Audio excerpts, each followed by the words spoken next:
Good evening, everyone. Today is the sixth lecture of our lecture series on structural design of cost-effective, lightweight, hybrid multi-story buildings using Eurocodes. And today we are starting a new topic.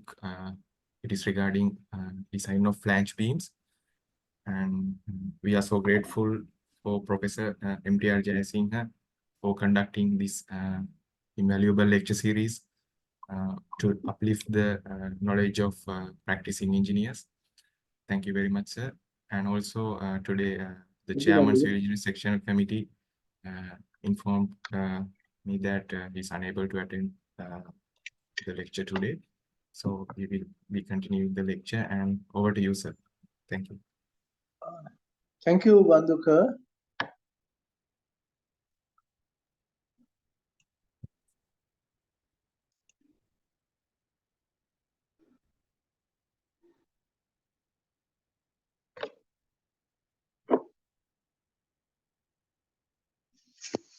Just one moment until I open the files. Okay, sir.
Right, okay. So first I'll share the screen. Okay, sir.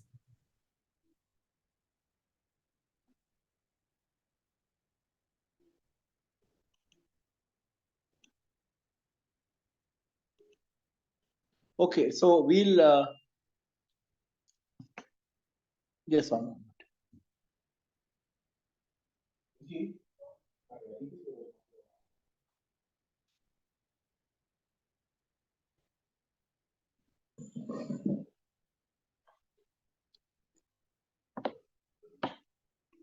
So we discussed all these things last time,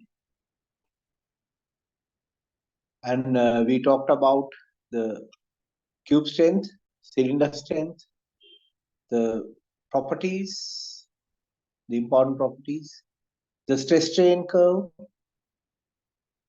this 0.002 and 0.35 as given here,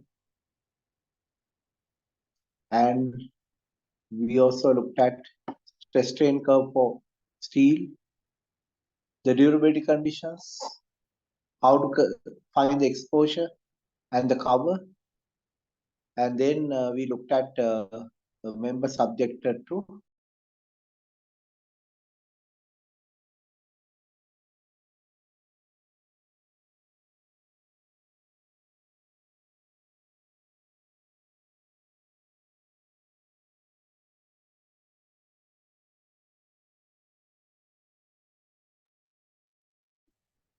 how to find Z using this equation. Then I showed you what is the shortcut. What I didn't show you was this particular equation. That is, what is the maximum moment carrying capacity of a singly reinforced beam? What is the maximum moment carrying capacity of a singly reinforced beam?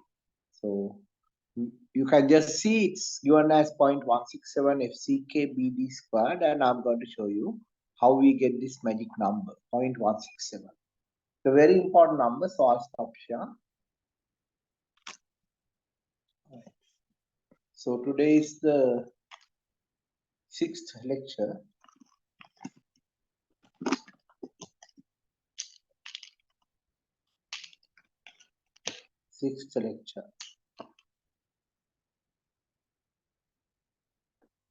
And the date is 10th 2024.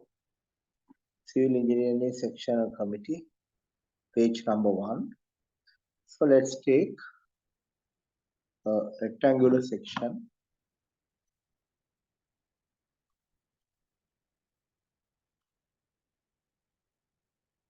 And we'll take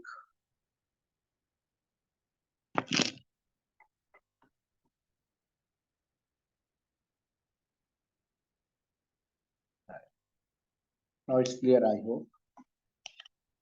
So now there's a maximum effective depth to the neutral axis. X is equal to 0.45 d. Then there's a S value, and this area that is in compression. This is 0.8 times X. Then Z is equal to d minus 0.8 X divided by 2 is equal to d minus 0.8. X is 0.45 d divided by 2. M is equal to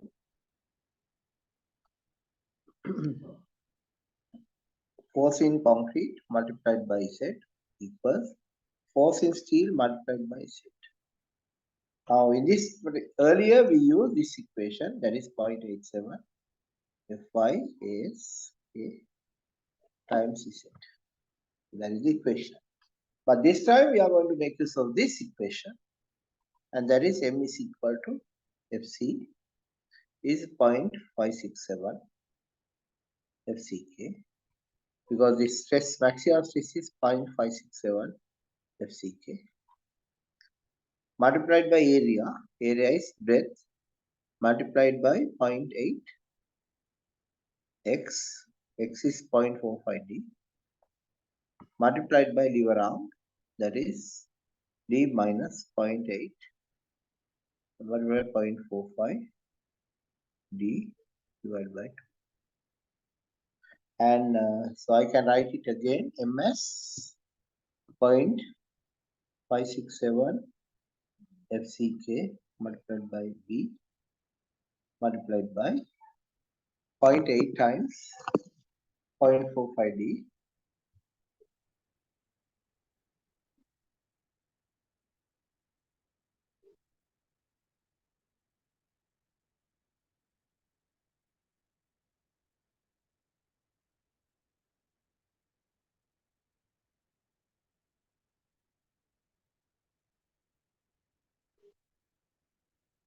.8 times 0.45 d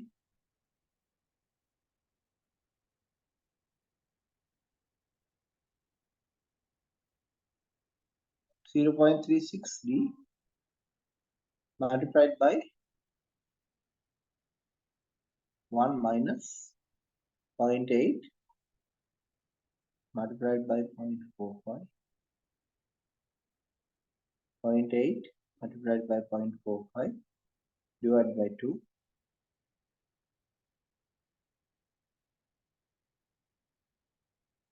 That is 0.82. And when you multiply all these numbers, you get 0.567 multiplied by 0.8 36 multiplied by 0.82 is 0.167 FCK B D squared. So if I have a section 600 by 300, D is 545 millimeters and M is equal to 0.167, and we are using FCK as 30 megapascal concrete.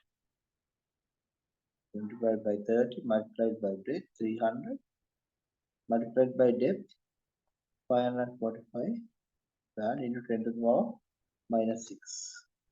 So the answer is 0.167 multiplied by 30 multiplied by 300 multiplied by 545 multiplied by 545 446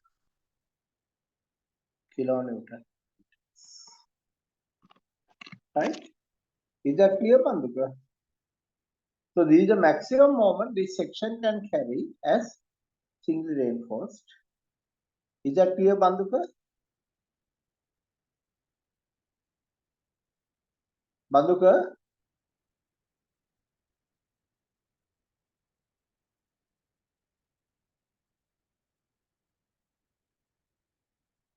Bandhuka? Oh, anybody else? Is it clear?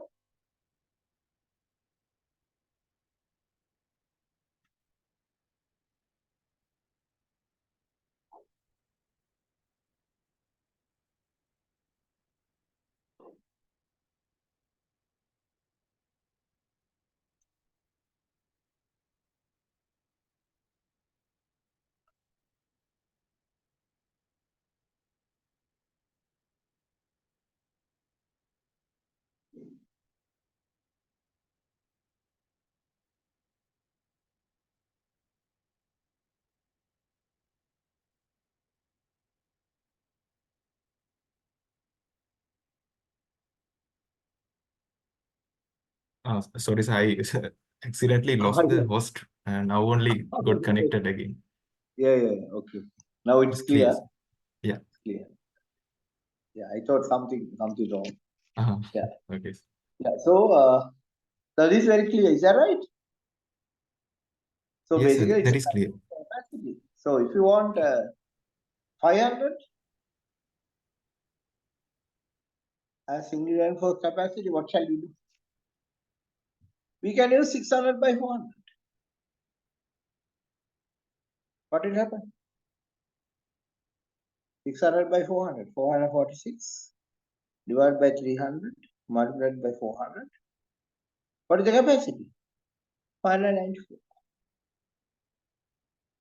We simply increase the width and improve the moment getting capacity. Is that clear, Vandhuka? Yeah, that is clear, sir. Yeah. And then shall we calculate for 446? What is MOBD squared? 446 into 10 to the power 6. Breadth is 300. Depth is 545 squared. What is the value here? 446 divided by 300 divided by 545 divided by 545. 5.0. 5, sir. 5.0. So you can see, can you remember I told you that, let's keep MOBD squared less than 3.5? Yeah, yes, clear. I remember. Right? Yeah, so generally when we select the section, why we keep it as 3.5 is, even 5 needs a lot of steel. Now, how much steel that this will need? MOBD squared of 5 will need 100 days of BD of 1.25. So what is the AS needed? I'm using shortcut. I'm using shortcut just to find the answer. 1.25 into 3 into 544. Even this is 2043. So that means 5H25. When you go up to 5, you need 5H25. Is that clear? So that's why Yeah, I keep it's it clear. around, 3.5. Then, because I told you the last day that, we don't want a very high amount of steel, because steel is very expensive. So why not make it slightly bigger and have more concrete? Now it's clear to you, I hope. Yes. Yeah. Right. Because, steel is the most expensive material, so we must try our best to minimize the steel. So one engineer told me that he has designed a building,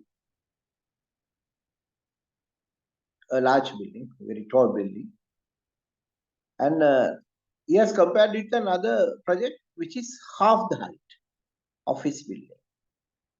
And he told me that both buildings have the same steel quantity. Now let's say what he said was he has designed a very optimized building having 60 floors. And he has compared it with a typical design in Sri Lanka having 30 floors. Area wise, the 60-story building is bigger. Right? Area wise, it's bigger. Right? It's more than twice bigger. It's a big building. And he has compared with a 30-story building. This is just an example.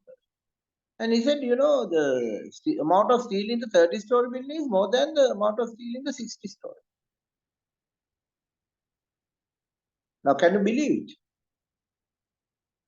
So that's a kind of change. I mean, that's a amount of steel that can vary when you don't think carefully. Is that clear? Yes, sir. That's clear. Yeah. So you have to be very careful. So when you are selecting the member sizes, select the member sizes in such a way that we optimize what we should optimize. So what shall we optimize? Slab thickness. You are generous. You select 170. I say, okay, no, I'm not generous. I select 160. The grid is 7 meter by 7.5 by 7.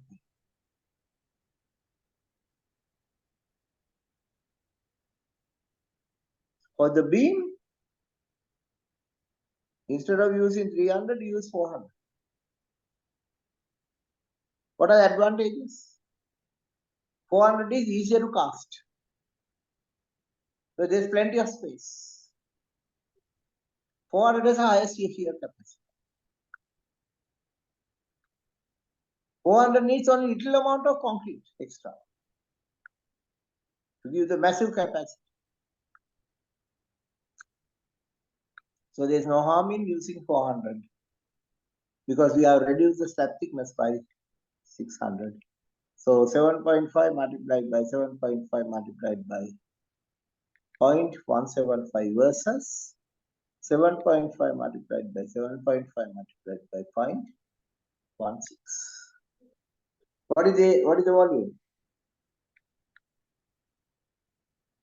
The extra volume is 9.8 for the left. yeah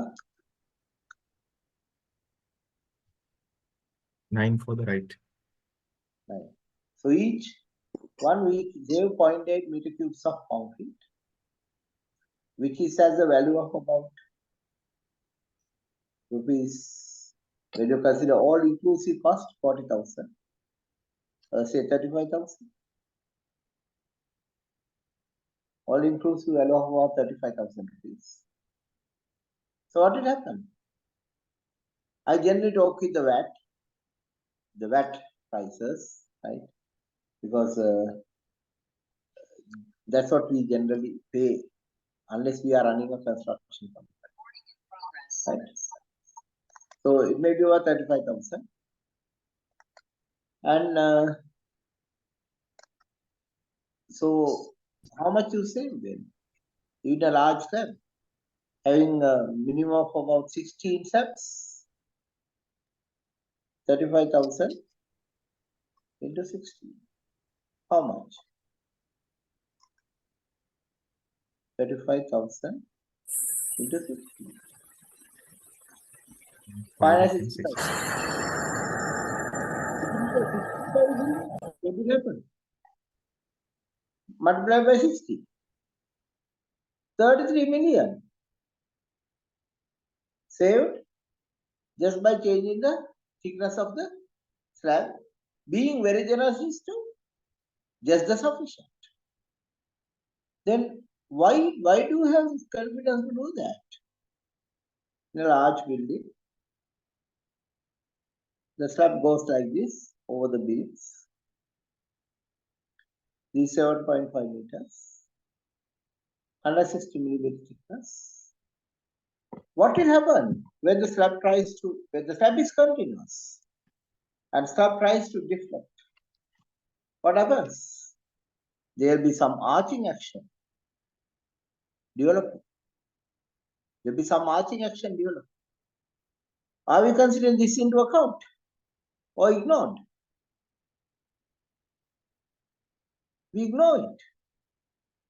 We say it is going to be a pure inflection like this. So that's why the slabs appear stronger when they are properly made continuous. And that's why this top reinforcement is essential. Is that clear, Bandhuga? Yes, the sir. top That is reinforcement is clear. essential because of that reason. Right? Okay? Okay, yes. So we have to think hard. Why? These days, the construction cost has gone up drastically. It is not good. It is not good. Construction cost has gone up drastically. And it is not good. So, for example, pre-COVID. So, 2018, what is the comfortable cost per square foot? 8,000 rupees to complete the work. Is that right? This range. 2024.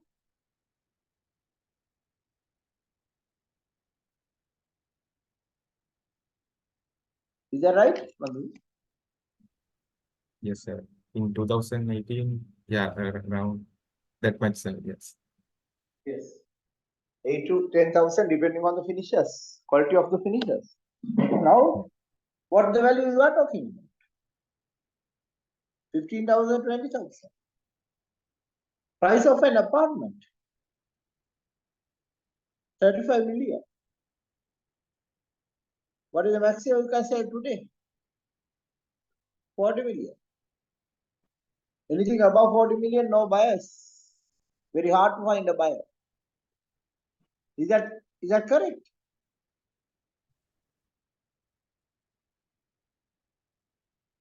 That is the ground situation. Is that right? I mean, the rupee has devalued from 283 to 320. But what the increase in apartment price? It is not the same order. So what we need today? We need again going back to 10,000. Then only the projects will become viable and the buyers will come, and because of that the projects will become viable. People will start investing in property. And why? Now you are offering the value for money. You are offering pre-COVID prices today. So there's a huge value for the investment. Because pre-COVID used to be 15% rent. Today 18% rent. So we must try our best to go for pre-COVID prices to remain viable, or if we want to revive the construction industry, we must go for pre-COVID prices. Is that clear? Yes, sir. Now, this is what we should understand as civil engineers. Why? Because we should never say this quantity survey is job. No, it's a job of the quantity survey to calculate quantities and tell the rates. But whose job is optimization? Optimization is engineer's job, not quantity survey. Whatever the optimized structure, quantity survey will get the price. But it's not the job of the quantity survey to optimize. It's the job of the engineer to optimize. It is the job of the structural engineer, not even the architect. Is that clear? So we must always see how to optimize and what is the best tool for optimization. I'm again using the VAT included prices just to. So meter cube of concrete about these two including blazing 40 to 45,000 rupees depending on where you are placing the distance that the truck mix has to travel, because the diesel prices are very expensive, and so there are so many parameters that you have to look at. 1 ton of steel, how much is it? 350,000 ton alone. So once you allow for wastage, fixing, everything, it will come minimum 450,000 to 500,000 per ton.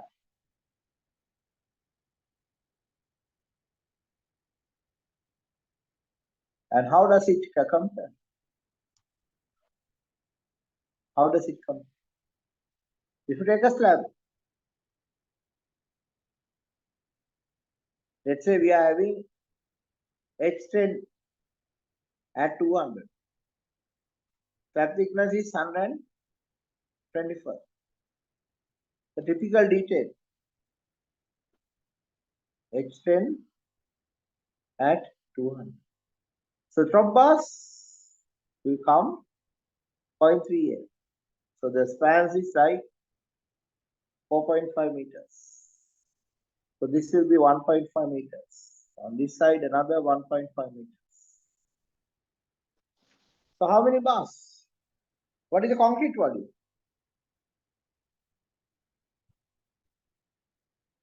Is 4.5 multiplied by 4.5 multiplied by 0.125. What is the concrete volume, Bandhavan? So this 4.5 by 4.5 span having 125 thickness. 2.53 cubic meters. 0.53 meter cubes. How much steel? How much steel? Steel is 4.5 meters multiplied by 4.5, 4,500 divided by 200 into 2 plus 4.5, sorry, 1.5 into 4,500 divided by 200 multiplied by 4 plus distribution bars. Let's say I'm going to fix 4 distribution bars. 4 into 4.5 into I'm going to fix about 4 distribution bars or 5 distribution bars. 4.5 into 2 into I'll say let's say I'll say about 3, because in the other direction also I have to provide some distribution bars. So how many bars? What is the length of the bars? 4.5. So the length of bars is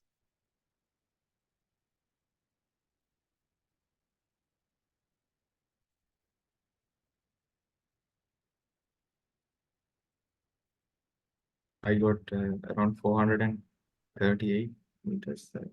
Meters. Divided by 6.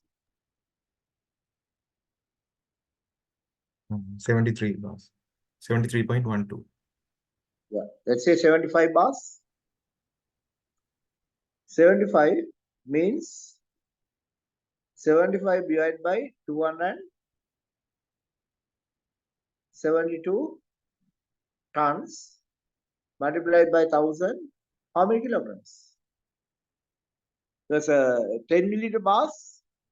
There are 272 bars per ton. So 75 divided by 272 multiplied by 1000. What is the value? 275.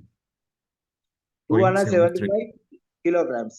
275 kilograms. So 275 divided by 2.53. What is the answer? 108.9. 108 kilograms per meter cube. So this slab needs 110 kilograms per meter cube. Is that right?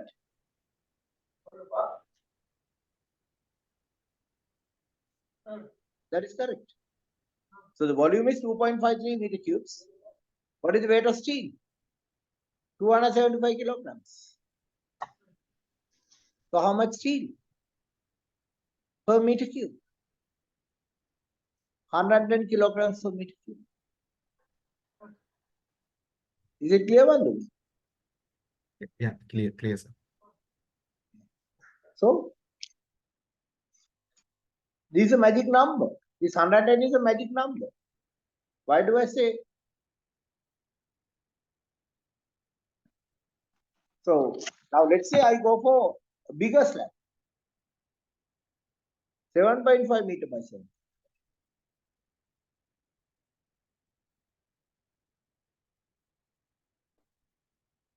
But still, this figure will remain between 110 to 120 kilograms. How? This might need H12 at 200. But the thickness is more. So when you divide the amount of steel by the thickness, again this comes to this figure. So this 110 to 120 kilograms per meter cube is a magic number. So slabs 110 to 120 kilograms per meter cube. Beams 160 to 200 kilograms per meter cube. Columns can be calculated on tributary area. And you know, I did a calculation on tributary area on the first day. Yes, sir. So even before designing a reinforced concrete structure, what can you do? You can tell the quantity of reinforcement. Is that right? Yes.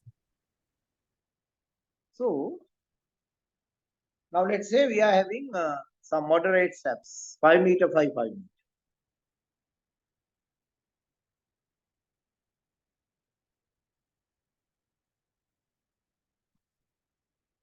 Now how could I make it less?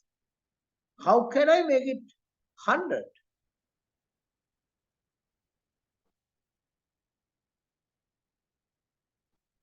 You know, code says there's something called middle strips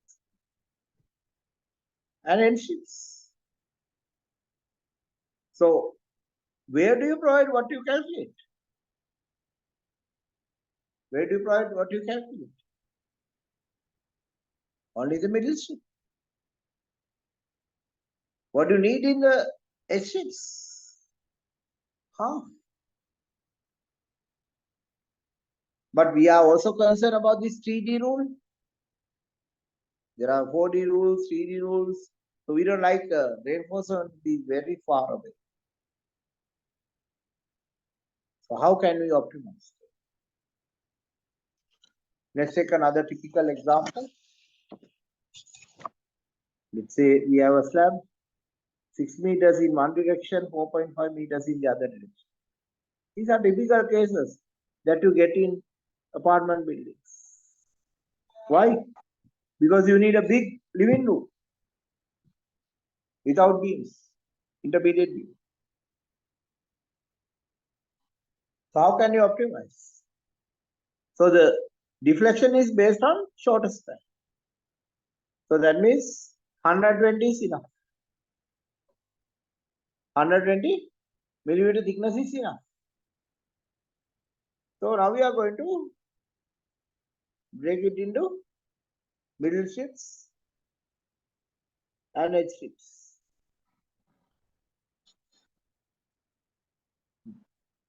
So whatever we calculate is applicable here.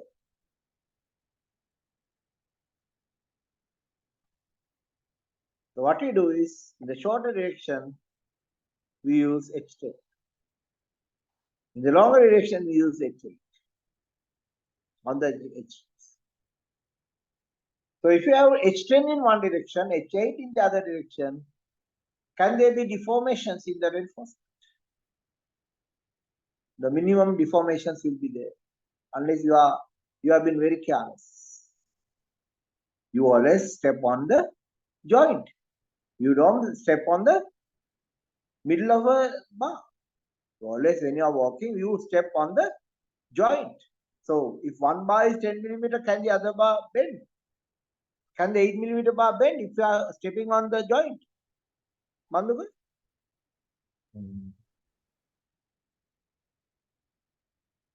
It is difficult.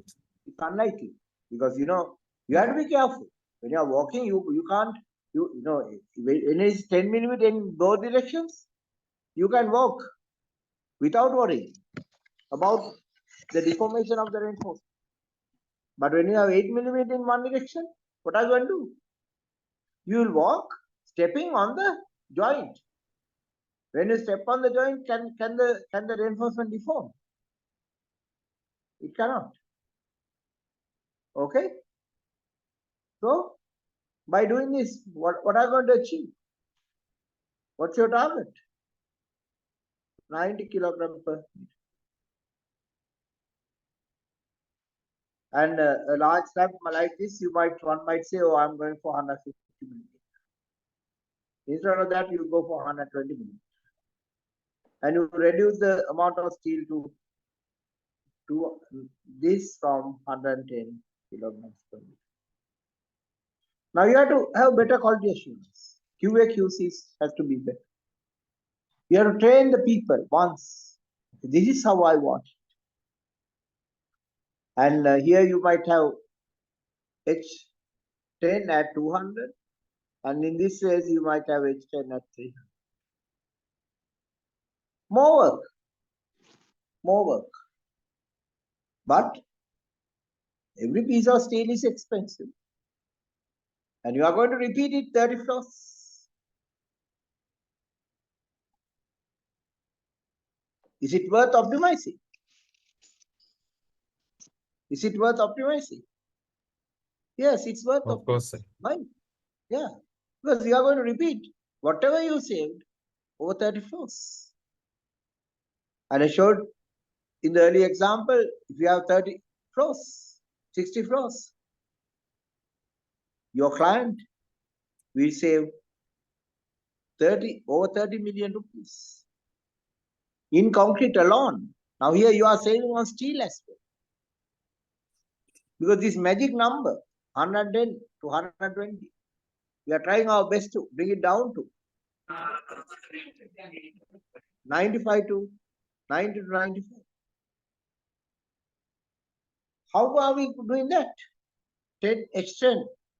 How many bars per ton? H8, 420. So 420 divided by 272, how much is it?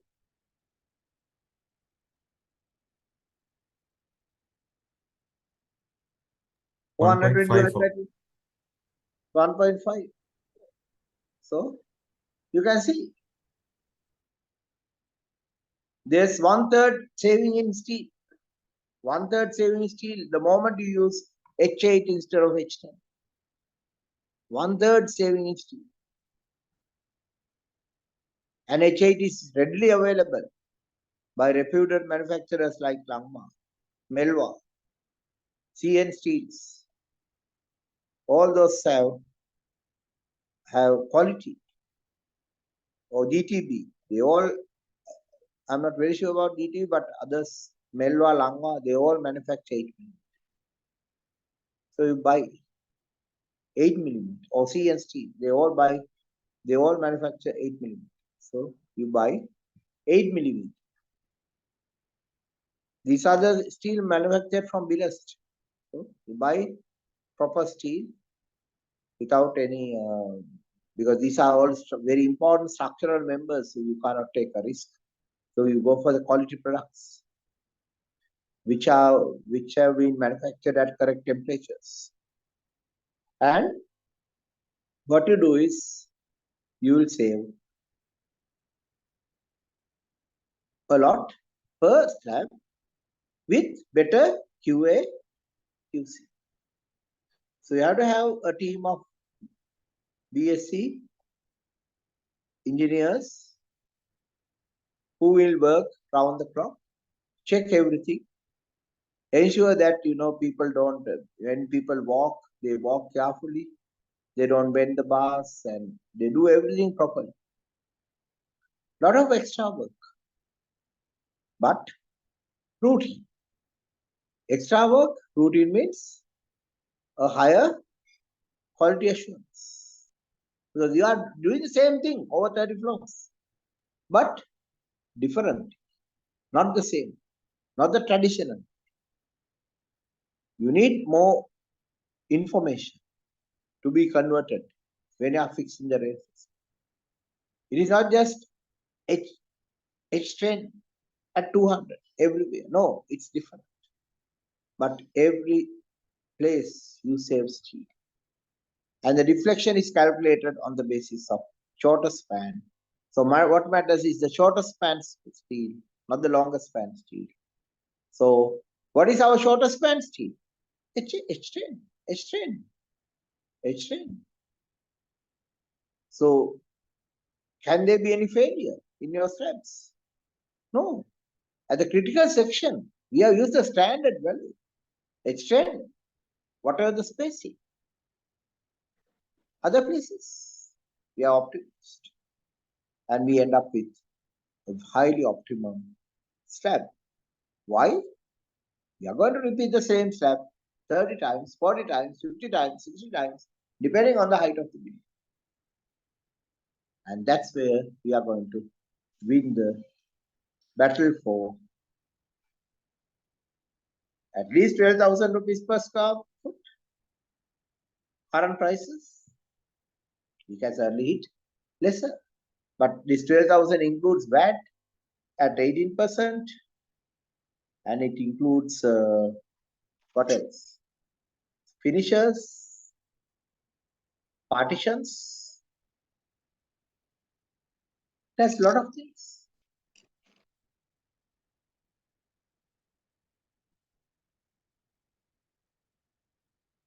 And another thing you can try is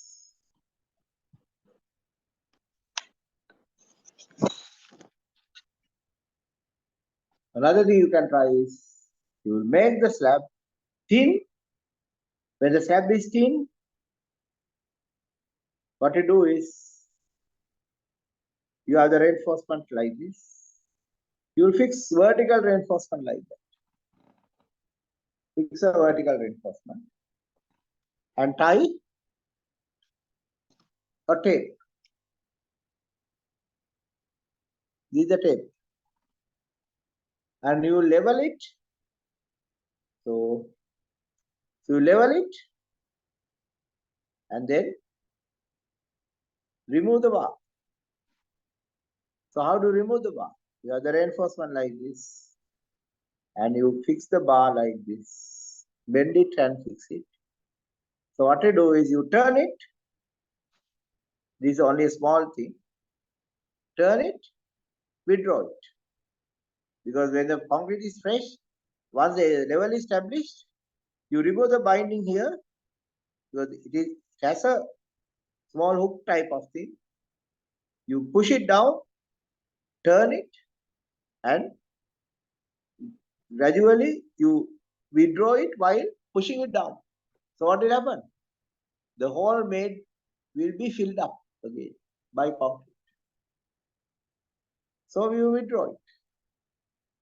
So the levels are perfectly done. So you do everything perfectly, but slowly.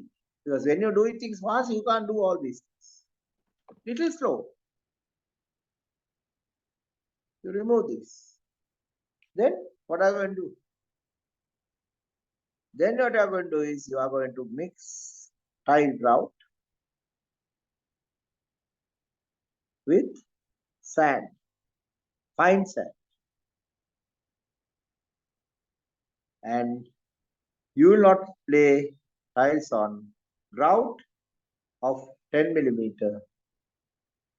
You lay tiles on tile grout sand mix of 15 millimeter. Here you need a tile bed or leveling street. Here no tile bed. Here use grout. Here use tile grout and 1:1 tile grout and sand mix. Cost-wise, very similar. The tile grout is expensive, but cost-wise is very similar. But what do you avoid? You avoid 25 to 30 millimeters of tile weight. And in doing so, what is the allowance for finishers here? Or even 0.4 will work. But we'll go for 0.5. Here you need 0.75 to 1 kilonewtons per.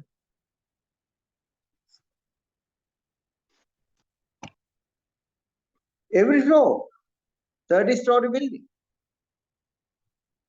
we save 0.5 into 30 or 15 kilonewtons per meter. A substantial question. Because the bearing capacity of the soil may be about 200 kilonewtons per meter square. I'm not talking about a pile foundation case, but without pile foundation. Say raft foundation, cellular raft. Generally, you don't think about having a cellular raft for a 30-story building. But it's possible when you have few basements. And a cellular raft foundation. Why? Why is it possible? Because in Sri Lanka we have laterite soil. And the bearing capacity can be at a depth might be 300 to 400 kilonewtons per meter. Because you know, as the depth increases, the bearing capacity increases in soil. Due to what? Due to what? We know when the soil behaves, you have the foundation, there's a wedge, this moves up. When the overburn is high, what happens? This cannot move up easily. So, what happens? Bearing capacity increases. So, as you go down, because there's a huge confinement from surrounding areas, what will happen? The bearing capacity will be more. The soil cannot deform by squeezing out. It has to remain where it is. Why? There's huge overburn now. So the bearing capacity increases as you go down. So the bearing capacity may be 300 to 1. And compared with this, by doing without a trial point, you might allocate 15 kilonewtons per meter square less for finishes. Is that clear, Bandhuka? Yes, that is clear, sir. Yeah. So you can see, if you want to hit these magic numbers of 10,000 rupees from 20,000, what do you need? Optimization at every level. And it will finally give you a product which is as economical as possible. But these are conventional optimization. Then there are other methods which involves precasting, where we remove the shuttering cost to a significant level.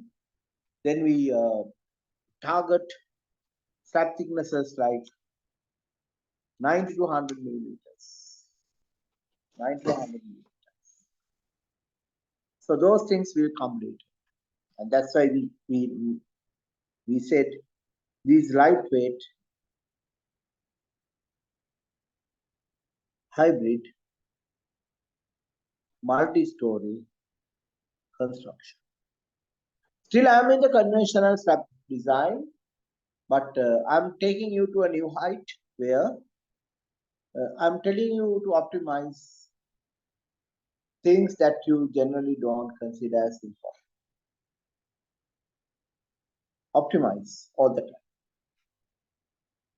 So if we come back to the main thing that we started, we have a beam 300 by 600.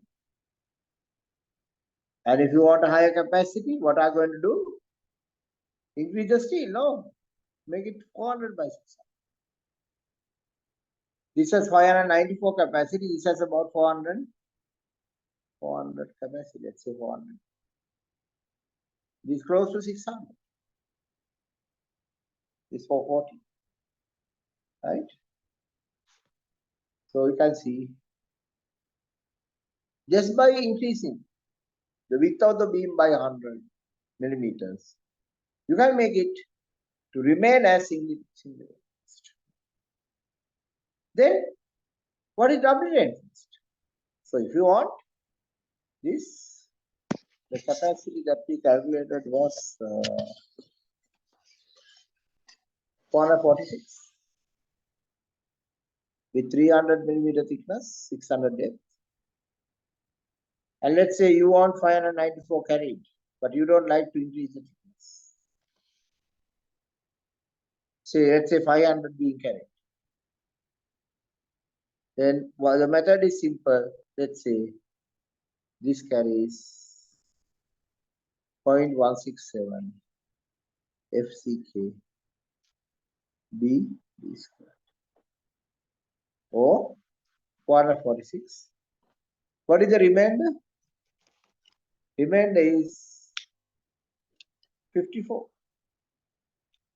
Then who is going to carry that 54? S dash. Here you get S plus S dash. So who carries that?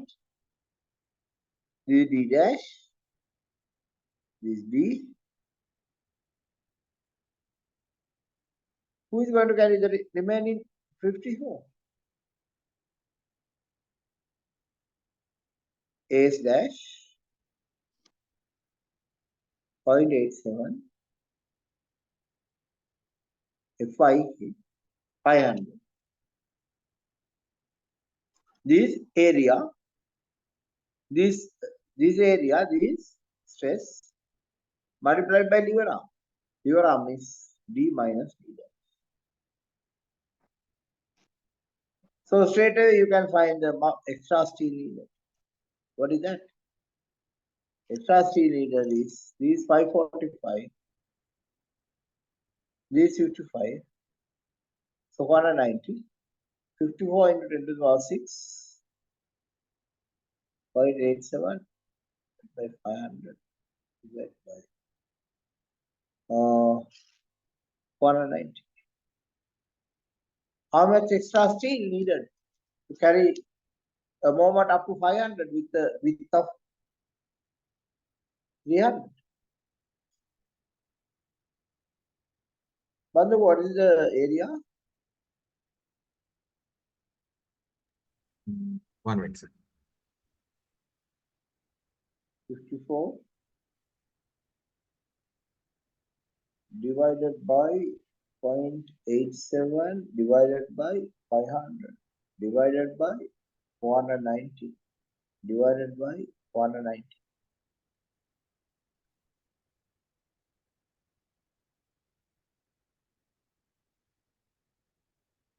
Multiplied by 5.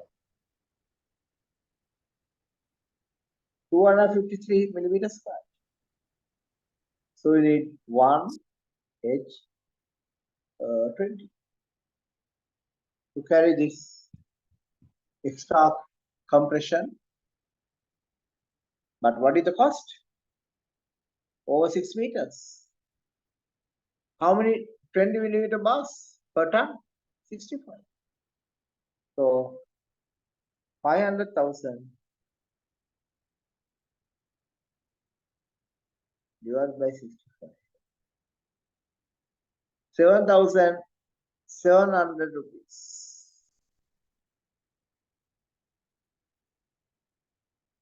But on the other hand, you can increase the thickness by 50 millimeters, make it 350. Then you come closer to 500 capacity and you can avoid the use of extra elements.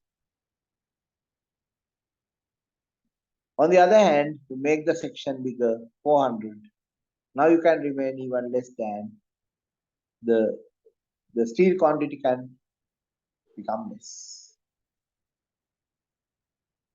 So what's an important parameter? Always we think for a beam, depth is the important parameter.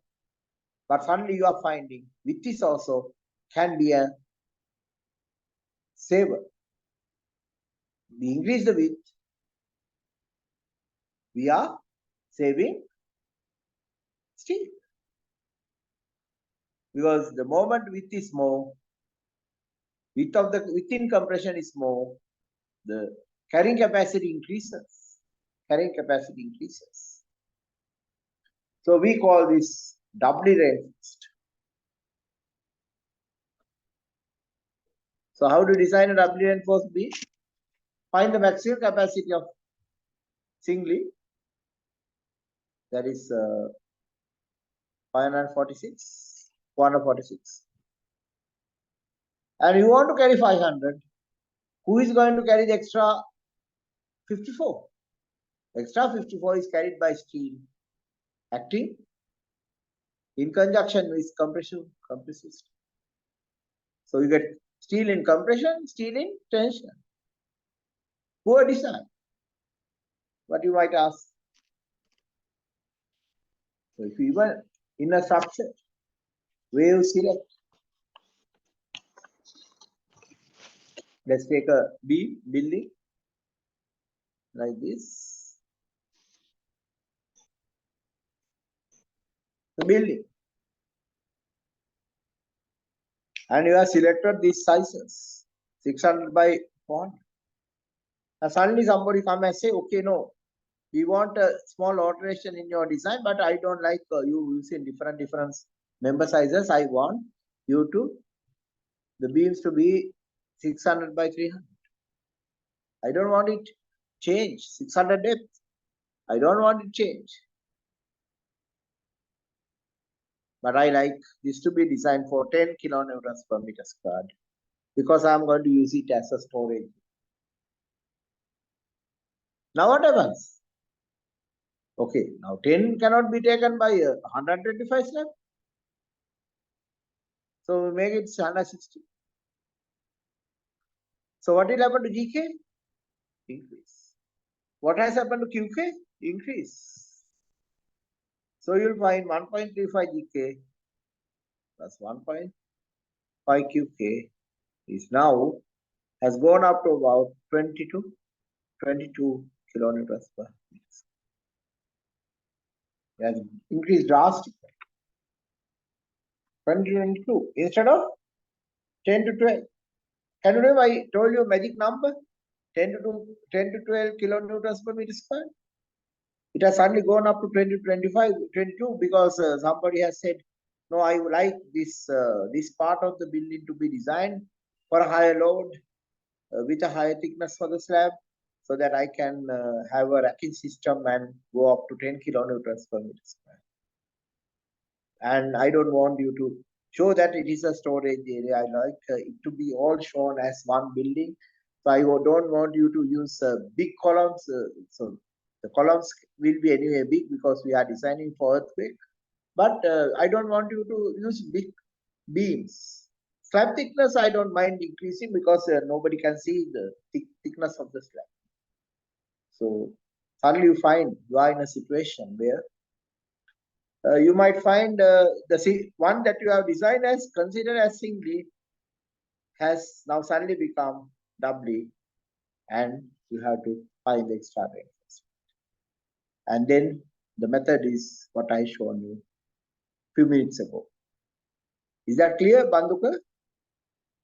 Yes, that is clear, sir. Yeah. So you can see, I mean, all these situations can arise when you are doing a design. Okay? You got to be ready for it. So what it means? Okay, now if you have a wide beam, it need to be only wide at the compression flange. It need not be wide elsewhere.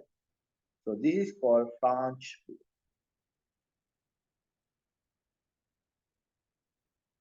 This is called flange beam. So there are different varieties, and you know what matters is width. Where? Not at the level where the tension reinforcement is provided, but only at the level where the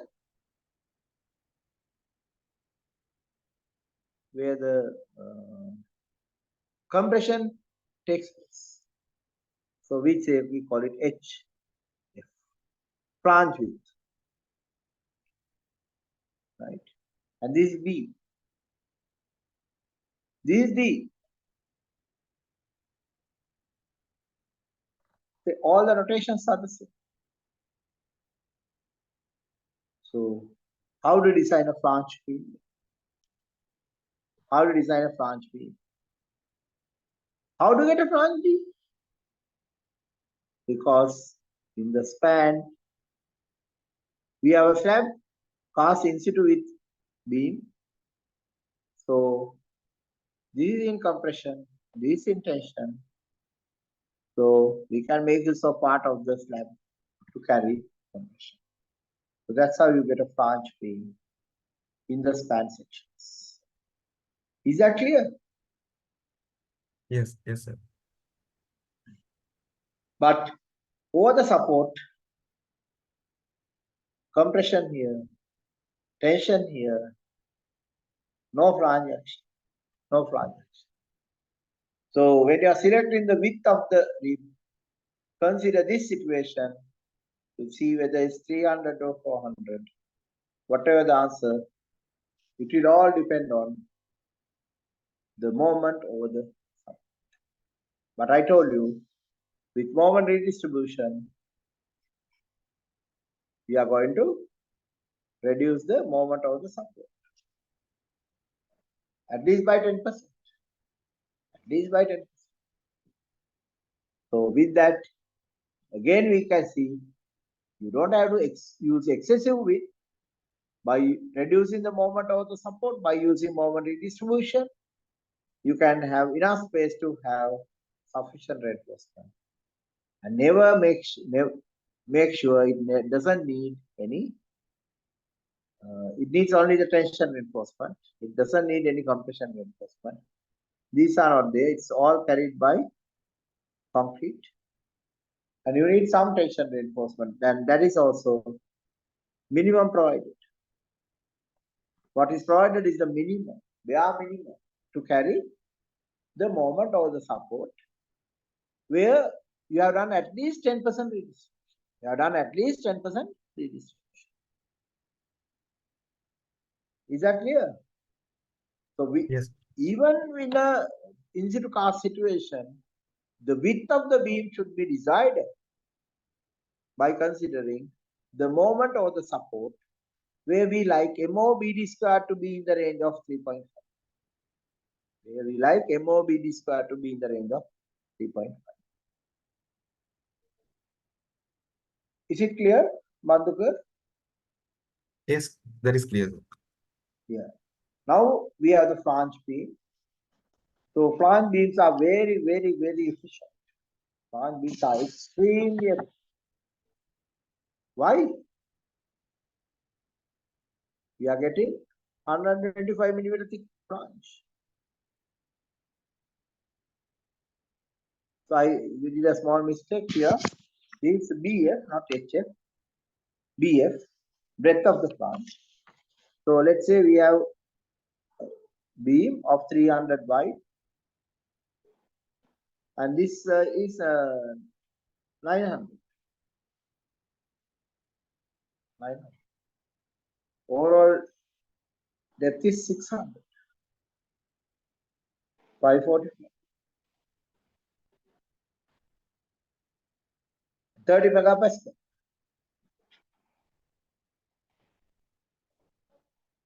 How to do the design?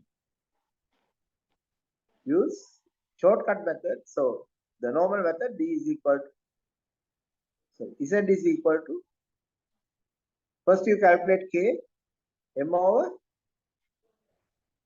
FCK, BD square. Calculate K. Definitely it will be less than 0.167. Why?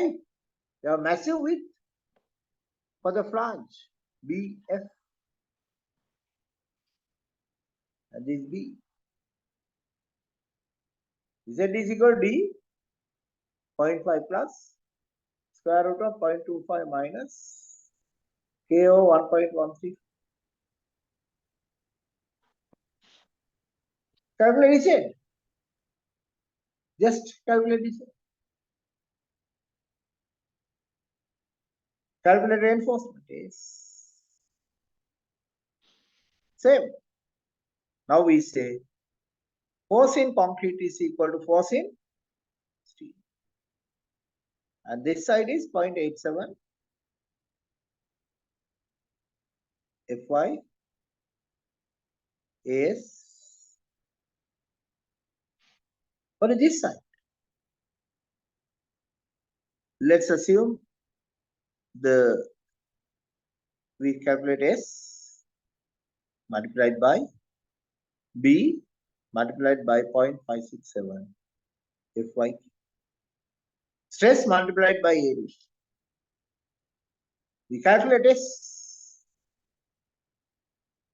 and we should show it is less than height of the flange, HF. In this case, 120.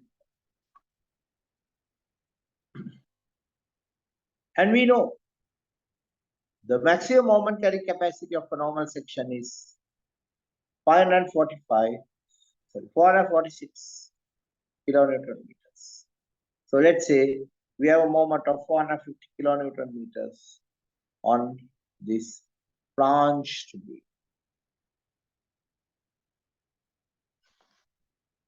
And I can calculate the reinforcement using the shortcut method. So M over BD squared. You can use this method and find the reinforcement, but I'll use the shortcut method to save time. So 450 into 10 to the power 6 divided by breadth 900, depth 545. Panduga, what is the value?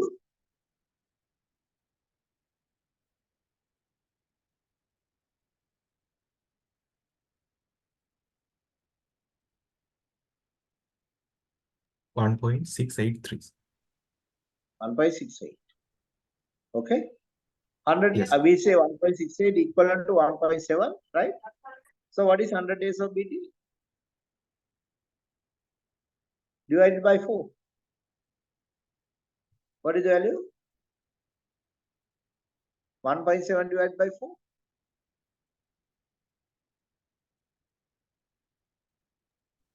0.425. Then what is S?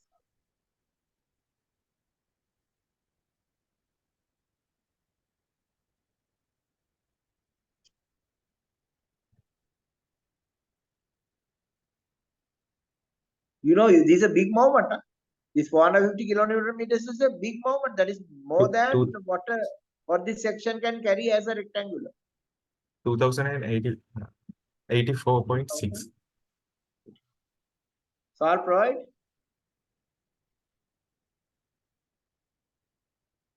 3H25 plus 2H20.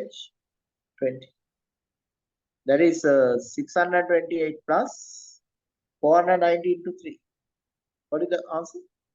628 plus 490 into 3. What is the answer?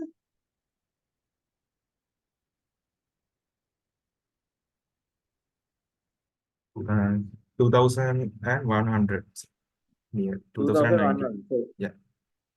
2100. So it's okay. Huh? So Yes. this is okay. Right? 2001, 2090. 2098. Exactly. 98 or 90? 2098.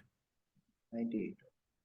So now I substitute here. S multiplied by 900 multiplied by 0.567 into 30 equal to 0.87 into 500 multiplied by 2090. What is this?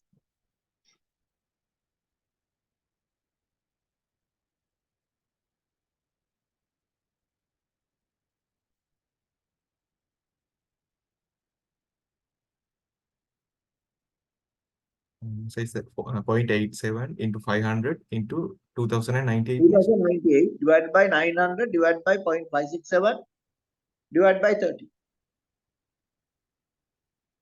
I'm just substituting in this equation. Okay, sir. 59.61. 59.61. Where is it? 60. This 125 thick. Enough. So this part is incomplete. Got it? Yes, sir. So this is how you design a flange beam. We'll forget about flange beam. We just design a rectangular beam, calculate S, and then find that S. Find S. Okay? And if S is within flange, no problem. If S is here, then you have a problem. Very unlikely. Very, very, very unlikely situation. Why? Flanges are wide, so you cannot have this kind of situation. Very unlikely. Doesn't happen. So textbooks spend a lot of time covering these cases, but they never occur in practice. Is that clear, Mandhu? Yes, that is clear. Can never come, but if it comes here, there's a big problem. Why? This is air. Air can't carry concrete compression, right? Then we have a simple solution for that. We have a simple solution for that. Solution is, we say, this 900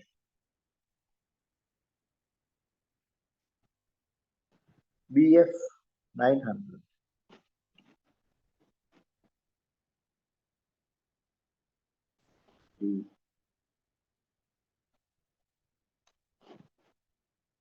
we say Mmax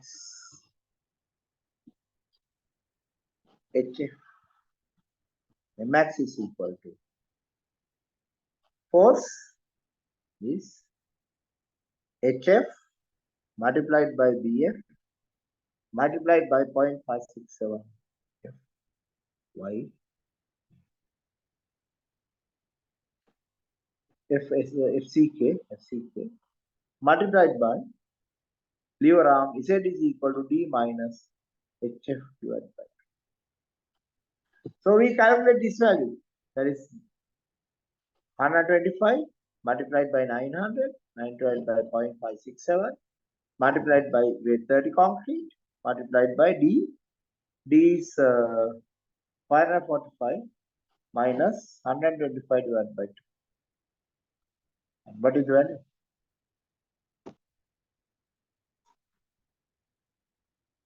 Multiplied by 10 to the power 6 minus 6. M max. What is the M max value, Bandhuga?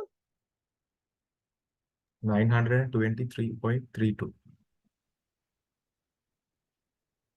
If M actual less than M max, do you have to check anything? You don't have to check anything. Why? The flange beam can carry a maximum moment of 923. And if our moment is 600, do we have to check anything? No. You don't have to check anything.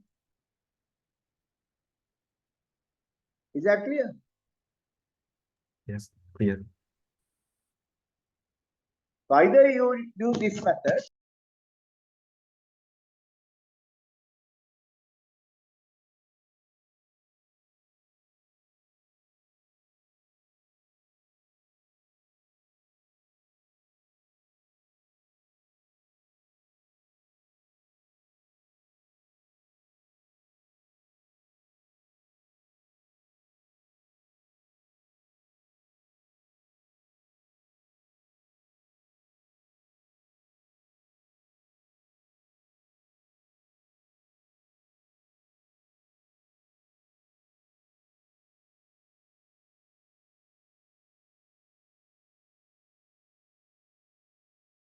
Designing a flange beam with compression reinforcement. Extremely foolish design. Extremely foolish design. And with that, shall we wind up? Oh, okay, sir. I can answer the questions. Yeah, there's one question. In There annex, is a steel is class B. The steel that we use, that's all based on earthquake resistance. So the steel manufactured in Sri Lanka is class B.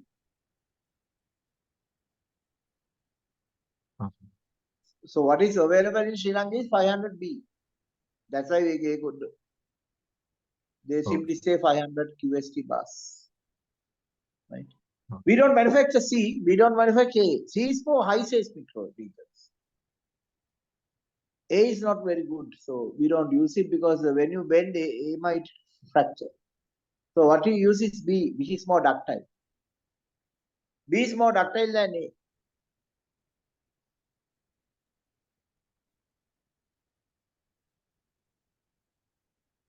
Okay, Bandhuga? Okay, sir.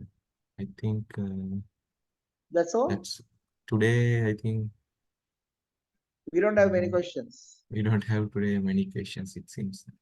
Yeah. Since it's a new section, I think. Yeah, but you could understand it easily. Yeah, we understood it, and some points are very interesting as well, sir. Those optimizations. Yes, optimization. I mean, the code allow us to go for S strip, N strips, middle strips, H strips. What we do, we think our construction supervision is very poor, and our guys will mess up like hell. And we don't use 8 bars, we use one size bar, either 12 or 10, same size everywhere. But that's why we need engineers. If you do a construction in Australia, huge number of engineers are involved. They all have different roles to play. And engineers have jobs as we spend a lot of money without employing engineers. We waste money. And it's unsustainable construction. Because in sustainable construction, we must use minimum amount of materials. Because materials are natural things. Once you bury it in the building, it's gone. So we have limited materials. So why are we wasting? Rather than wasting all these materials, save money and pay part of that money as the salaries of the QA QC engineers, who will assure that everything is done perfectly. And so here, it seems a major constraint for these optimizations seems like the lack of QA/QC engineering practice, it seems. Yes. Basically, our Sri Lankan problem is we are stingy spending money on salary of people, but we are very generous spending money on materials. We don't worry about it. No, we should worry about the material. Why? Material is more expensive.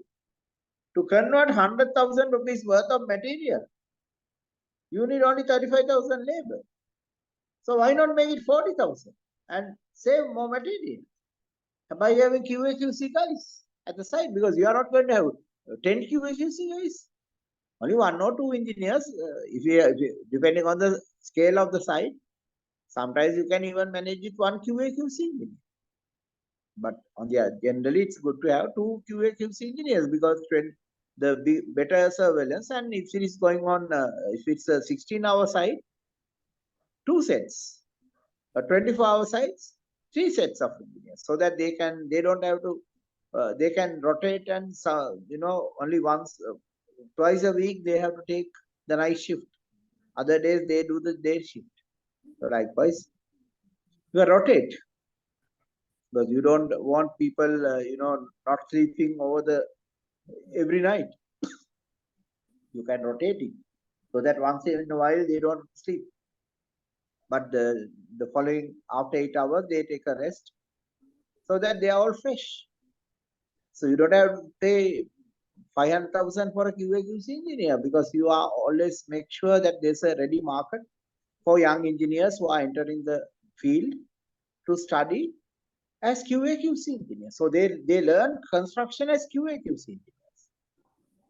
But construction is done by experienced construction engineers. And the task of the QA/QC engineers is to keep the records while learning how to do the construction.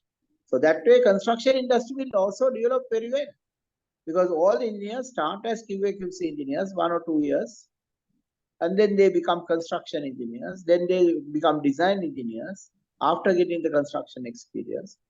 Within 4 years, you have an expert engineer, not just an engineer, expert engineer who knows how to optimize and produce good designs. And that's the need of the hour.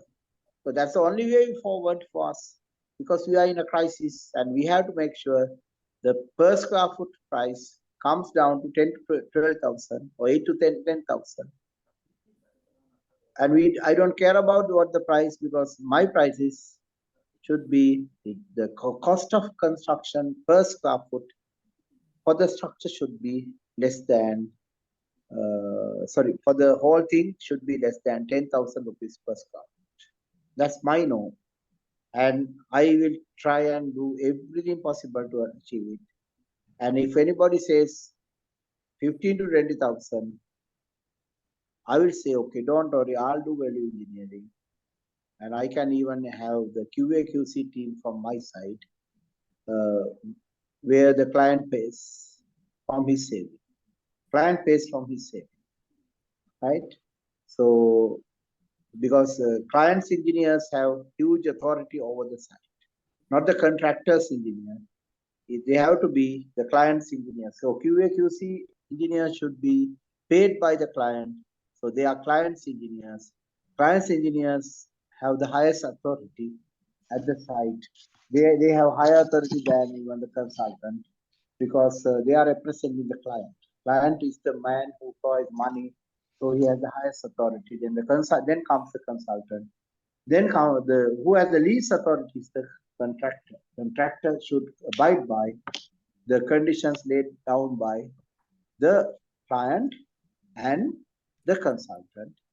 So consultant, so that's why, in large projects, the client hires a project manager, pays over 1 million, so that he is in charge of the whole project. Everybody comes, even including consultants, will have to work under the client's project manager. He's the top man. And those people are, those top clients project managers are today paid in the range of 2 to 3 million rupees per month. And so that person should be extremely knowledgeable. That's why client employ to get the project done. He is the project manager of the client. And then all the others will come below. So that's the kind of structure that we need in Sri Lanka if you have to come out of the current mess. Because if you have to kickstart, you have to give good products to the clients. The quality assured, strong, durable buildings. That's our norm. That's our motto. So we have to go for it. Okay, Vanduga? Okay, sir. And one last question. In iStruct E detailing manual, HBC notations have been specified for reinforced detailing. Can you clarify on that, sir? H is high tensile bars. What is that? HB and C notations. Yeah, but I will generally use H.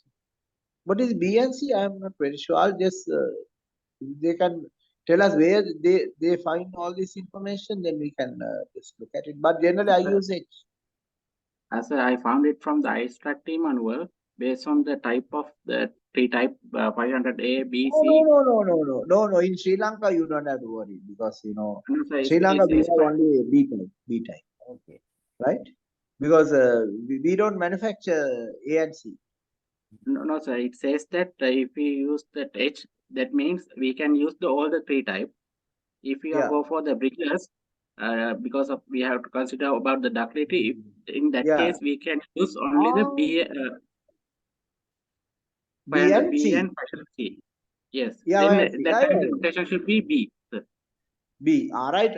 Oh, yes. So you are referring to a case that you encounter in bridges. Yes. Right? Yes. Yeah. Yes.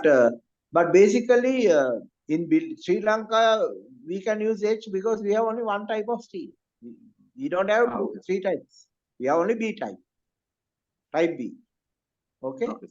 Because manufacturers are allowed to manufacture B. They are not allowed to manufacture A or C. Right? C is more ductile and it is not manufactured because more work to manufacture it. A is not allowed. It's only B. Right? And because we are a small country without earthquakes, so ideally is okay. Stick with one type, which is the good type. That is a B type, because we don't need C. Right? Okay. Okay. And Engineer Sampath, if possible, please share that reference to our group as well.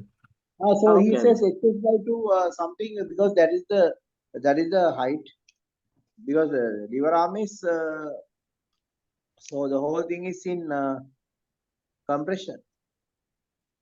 So river arm is said is equal to D minus HF by 2. This HF by 2. Okay. That's another question. There's another question, I think. Yeah, there was one. The question. Code specify minimum reinforcement that we have to provide in both direction of slab.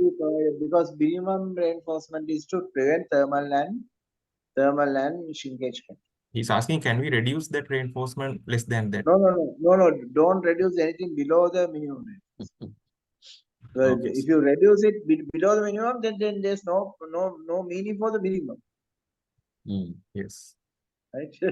When you say minimum is minimum. So you can't go less than minimum. Right? Okay, sir. Can you see the argument? I mean, minimum is minimum, so you have to provide it. Because that's for preventing the early thermal and shrinkage. So you can, and if you provide anything less than that, you are running the danger of structure cracking before loading. That is one condition. That minimum reinforcement criteria for the one condition for the detailing, no? So you can't. That is for the detailing, not for the design. So in design also we check whether we are below the minimum or above the minimum. Yeah. But minimum is minimum, so we have to provide. That's why in situ cast construction has a limit on optimization. And that is the very reason we go for precast construction when you want to optimize. And that's what I'm going to show in the next. Oh, I mean, in the next so few thank- months, you will learn, why precast is so superior to in-situ cast construction. Okay, sir. And thank you, Engineer Samath, also for joining. Yeah. And this is actually this flange beam designing. All engineers are day to day. They are doing that one, but today we got lot of shortcuts to design this very short time period. So very interesting professors to share this knowledge to the young engineers and as well as the practical engineers. Yes, Samad. Yeah, somebody. Yeah. Yes. Yeah, our friend. Yes. Even in, the problem is when we teach, we are given a limited time at the university. Even at MSc, we are not given a lot of time. We are given only a limited time. Right? Yeah. But today, in this lecture, we have no limit. Yeah, correct. Yes. So we are going to teach you everything. Yeah. But slowly, not in. We don't have a target. Our target is teach as much as possible. Yes. Right? Yes. Yeah. Okay. Okay, Right. sir. Okay, then. Sir. Okay, Okay. sir. Right, we can And write that. Thank you. yeah, I would like to invite Engineer Mangalasiri to do the vote of thanks. Good evening to all. Thank you all for staying with us this lecture with lot of learning. Today was the sixth lecture. On behalf of the organizing committee, I would like to express our heart gratitude to Professor Tishan Jaisingha for informative and valuable presentation. Dear sir, we highly appreciated your effort and time spending on enlightening us. I'm sure all participants had gained a lot of knowledge through your comprehensive explanation. Thank you very much. Then I would like to express our sincere gratitude to Civil Engineering Section Committee Chairman, Engineer Mangala Silva, ISL Secretariat, the Publicity Department and IT team for their valuable support and encouragement to success this lecture series. Also, today we had around 148 participants, so we really appreciate your participation. Finally, as I said that next lecture will be on next Wednesday, so we hope to see all you there. Thank you. Good night. Okay. 17th is not a holiday. It's not a holiday. Thai Pongal is 15. Thai Pongal is 15. 15th, sir. Yeah, 15. Okay, no problem. Right. We can have the lecture. Okay, Generally, I sir. keep all Wednesdays free as I try my best to keep Wednesdays free unless there's absolute crisis. I will conduct the lecture. Okay, thank you very much, sir. Okay. Good night. Okay, thank you very much, everyone. Good night. Thank you very much. Good night.